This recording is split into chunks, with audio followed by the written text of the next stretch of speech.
dear Kenyans and people of goodwill, the Second Religious Leaders Convocation has been held at Ufungamano House on the 4th and the 5th of December 2019, bringing together more than 300 religious leaders from different faiths across the country. The objective of this convocation was to validate the report of our county dialogue conferences held between April and July 2019, and also to review the report released by the Presidential Task Force on Building Bridges.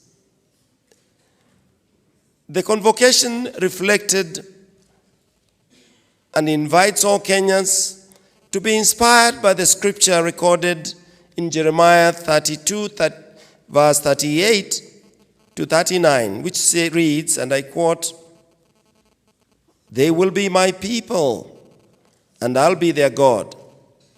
I will give them singleness of heart and action, so that they will always fear me for their own good and the good of their children after them." And also from our Quran, chapter 26, verse 38, which says, "Dialogue amongst yourselves." And also from the chapter 16, verse 125, 5, which reads, "And dialogue with them is always that are best and most gracious." The convocation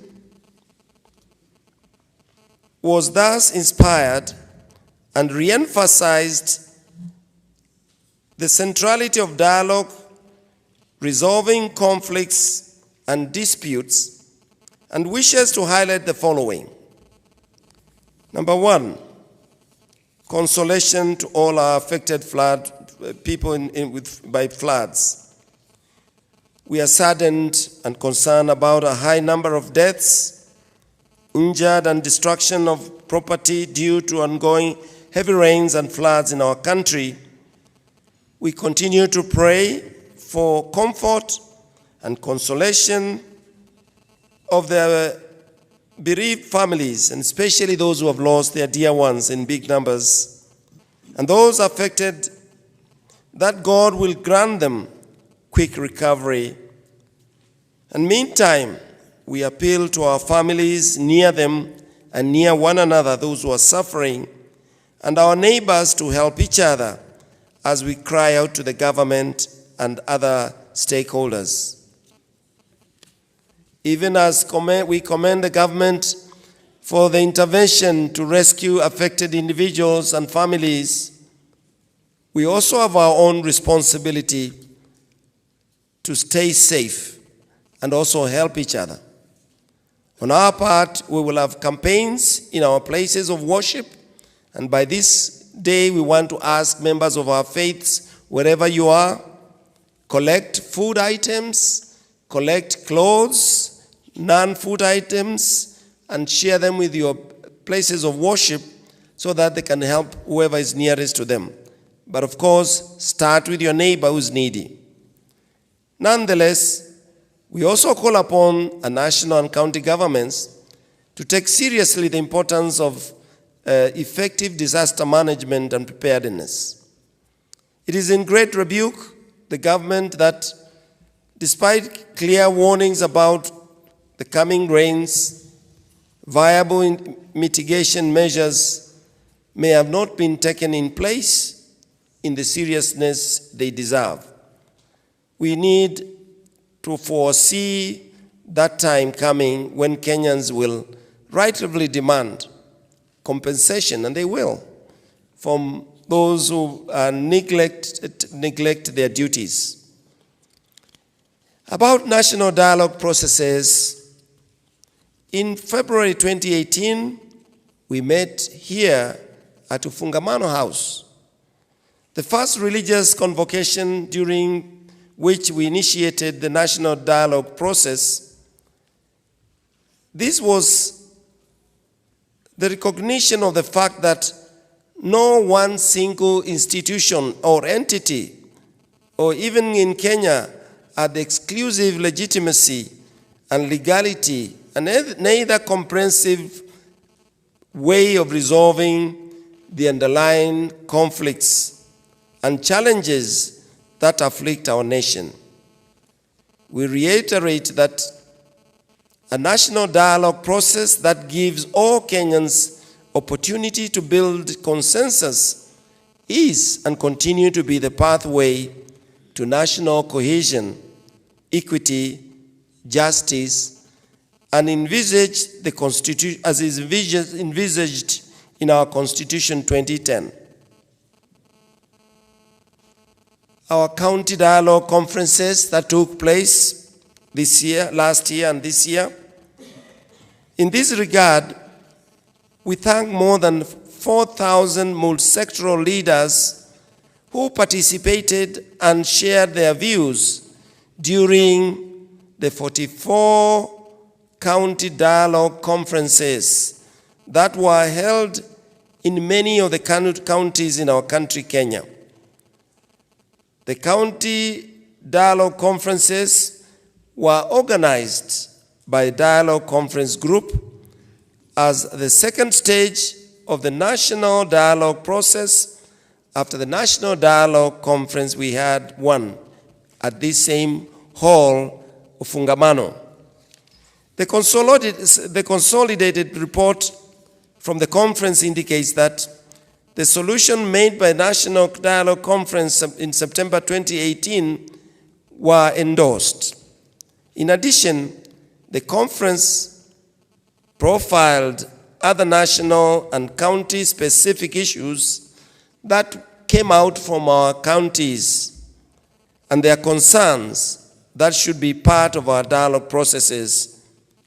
These include the centrality of the family in our country and Kenya and as human people and humanity, that the family is the foundation of our society, and there is great need to protect it and nurture and strengthen the family as a basic social unit to address the current wave of violence within the family and to take care of all those matters that are challenging our family today.